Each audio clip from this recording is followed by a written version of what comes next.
Alright, so you keep hearing about Dungeons & Dragons through TikTok, YouTube, whatever the case may be. But every time someone tries to explain it to you, it sounds like homework wrapped up in wizard's costume. You don't know me. It's not. Well, it's not supposed to be. I'm gonna break it down for you in plain English. What is D&D? How do you actually play? And how to start without ever needing a master's degree in math or Elven. If you've ever thought, I want to try it, but I just don't want to look stupid, then this video is for you. I give you no fluff, no gatekeeping, just a solid crash course, so you can finally sit down at the table and start rolling those damn dice. Finally! Now, let's get into the intro. Let's get into it. You forget what darkness knows. We were there when empires froze. Our oath was forged in blood and mist. We are the order of the eclipse. So what is D&D really? D&D is just collaborative storytelling. You have somebody who makes a world, Dungeon Master, or DM for short, and you have the characters who live in said world, you and your party. Now, the DM sets scenes, sets the world. You and your party decide what you want to do in said scene or world, and the dice decide whether it works or not. I mean, it's simple, it's chaotic, it's just kind of beautiful, really. It's so beautiful! Think of it like this. It's part improv theater, part board game, part what if I could be a tiefling with daddy issues and a big-ass sword? Trust me, there's somebody in your party or at your table already thinking about doing this. Excuse you? There's no script, no pre-written ending, and the story evolves based off of your choices and your failures, and also your bad ideas that somehow find a way to work out. Now yes, some campaigns are packed with dungeon crawls and dragon fights.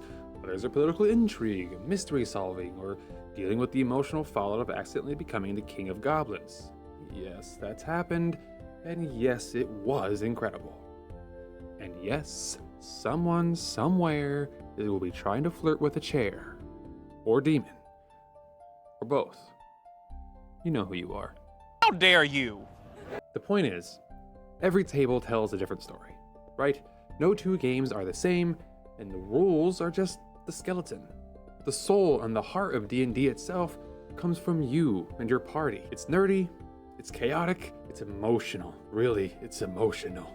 But once you've played that one session, you'll wonder why it took you so long to join in the first place.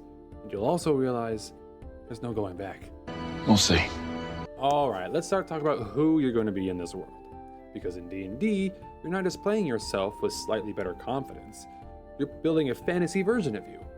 Or someone you wish you could be if you weren't bound by bills and trauma, or gravity for that matter. But character creation boils down to three big choices. You got race, class, and background. So race is your species. You got elves, dwarves, humans, dragonborn, tieflings, you name it. It gives you a couple of mechanical perks and helps shape how people see you in the world.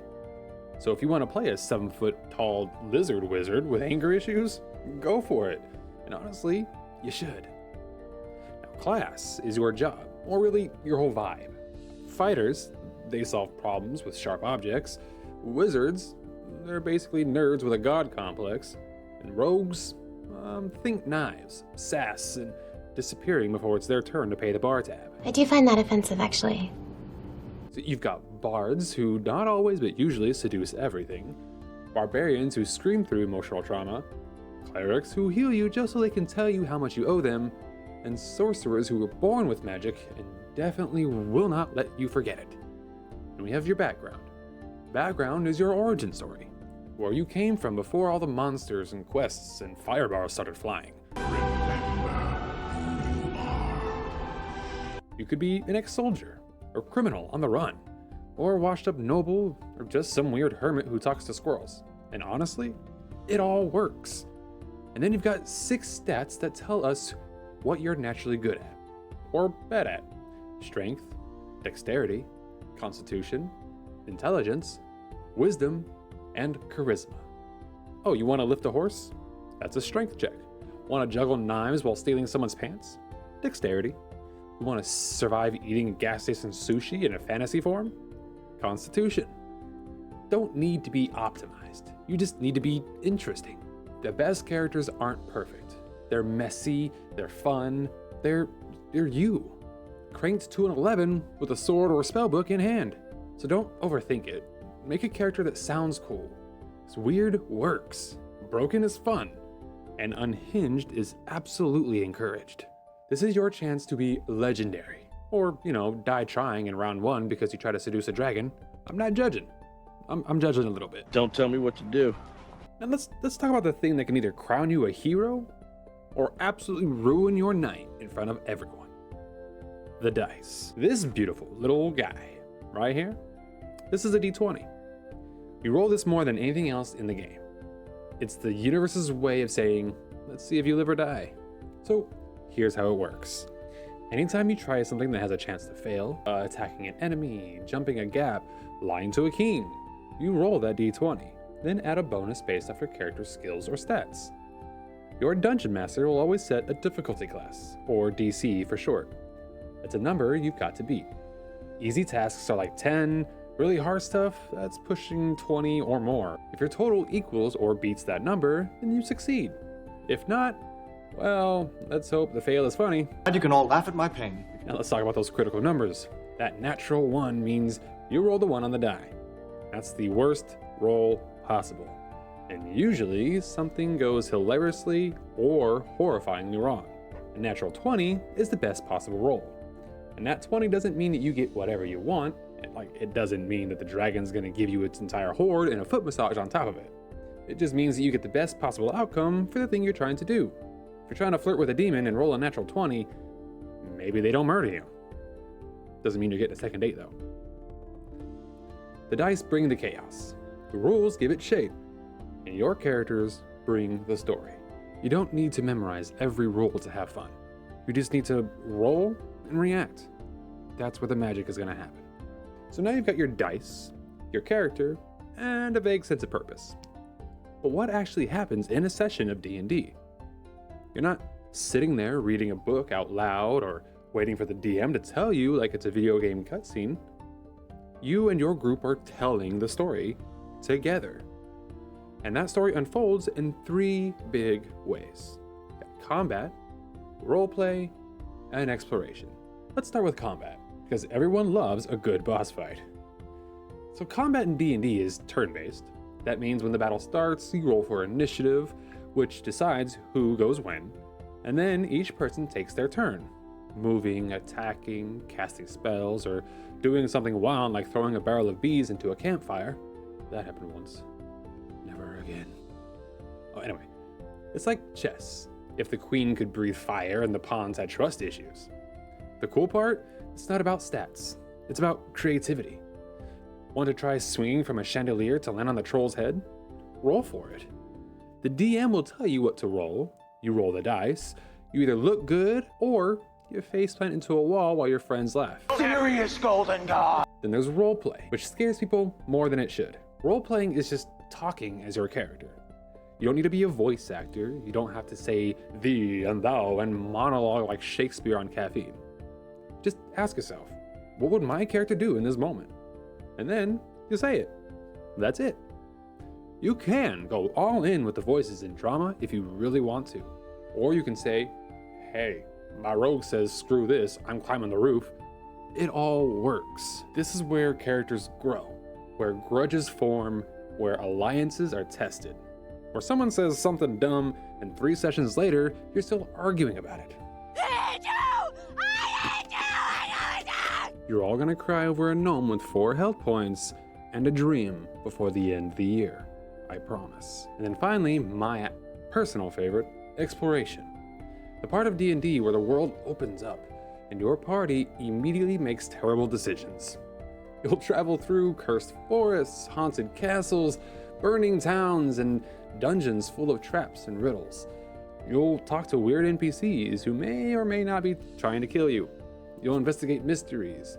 You'll poke things that probably shouldn't be poked. Yeah, I'm looking at you again. You know who you are. Sometimes it's solving puzzles.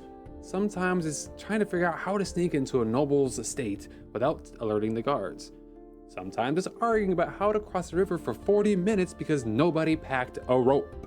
Exploration is everything in between.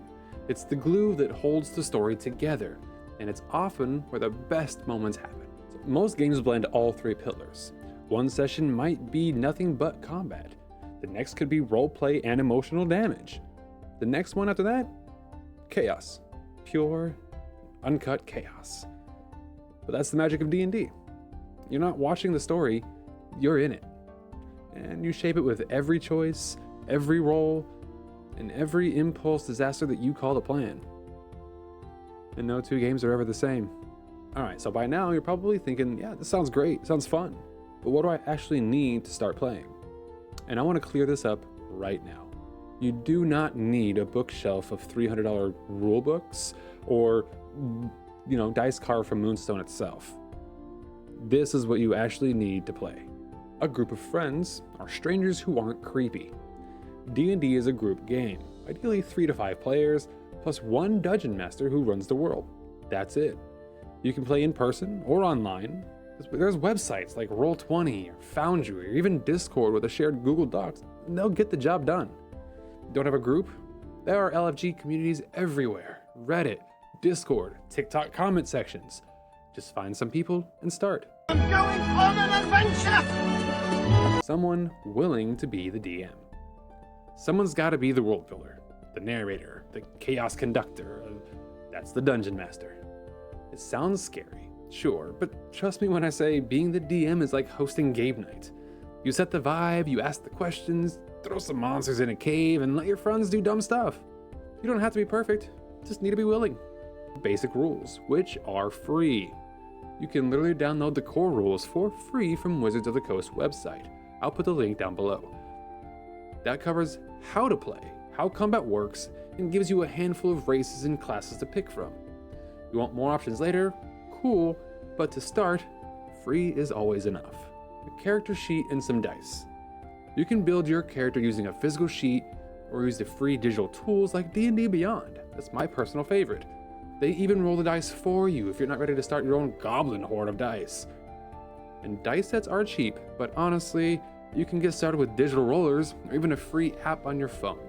And yes, the optionals, but cool, sure. Miniatures, battle maps, ambient music, 3D terrain, none of it is required. There's just the extra sauce, Don't let the TikTok setups fool you. All you really need is an imagination and a willingness to just go with it. If you can picture a sword fight in your head, you can play the game. So don't let anyone tell you that it's complicated. You can start today. For free, zero prep, and just using the stuff that's already on your phone. For free? For free. The magic is in the moments that you don't plan. The inside jokes, the chaotic decisions, the character death that hit way harder than it should have, and the villain that was supposed to die in session 3, but then somehow found its way to becoming the emotional support nemesis of the party. Yeah, it happens. But you will fall in love with this game, not because of the dragons, but because of the human, imperfect, messy, unforgettable way that your story is going to unfold. So stop waiting to be ready. You're ready enough. And if you're still nervous, don't worry, I got you.